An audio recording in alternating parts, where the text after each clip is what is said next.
When it comes to silog meals, medyo mataas talaga yung standard ko. As a Pinoy, alam naman natin yung silog is comfort food natin yan.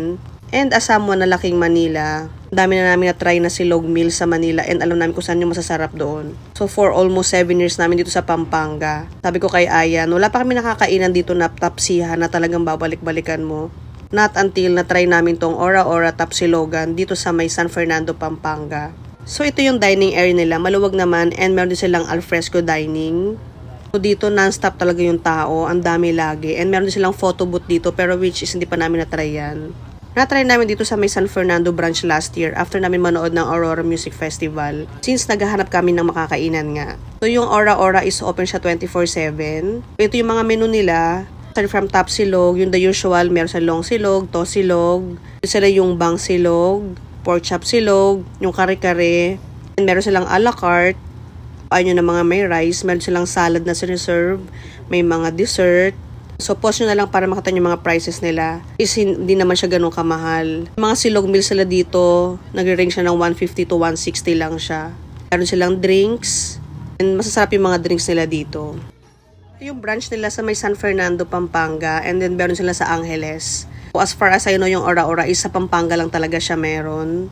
And so far, yung mga try namin food nila, masasarap talaga. Meron silang condiments area dito. And then meron silang unlimited soup. And that day, yan yung sinigang soup na siniserve nila.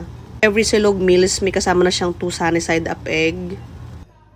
So kung naghahanap kayo ng authentic pares, try nyo yung sa Ora Ora.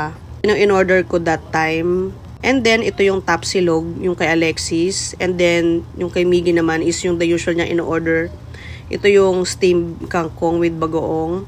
Chicken alaking yung kay Miggy and yung boneless bangus naman yung kay Ayan. And ang lalaki din ng serving nila dito.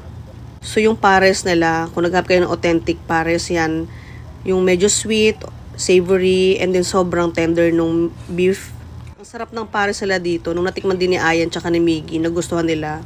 Ito talaga yung kinalakihan kong pares. Ganyan yung authentic, yung medyo thick yung sauce, sweet, and then savory.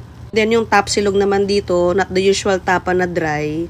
Tapa nila dito is medyo may sauce siya.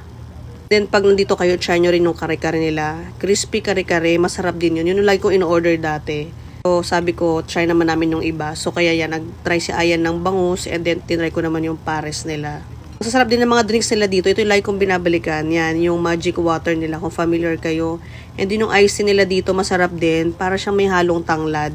Aside from that, may dessert din silang siniserve like leche flan. So yan, kung naghahanap kayo ng makakainan na open 24/7, share nyo yung Ora Ora, Tapsilogan. Yung mga branches sila sa Pampanga like Angeles, San Fernando.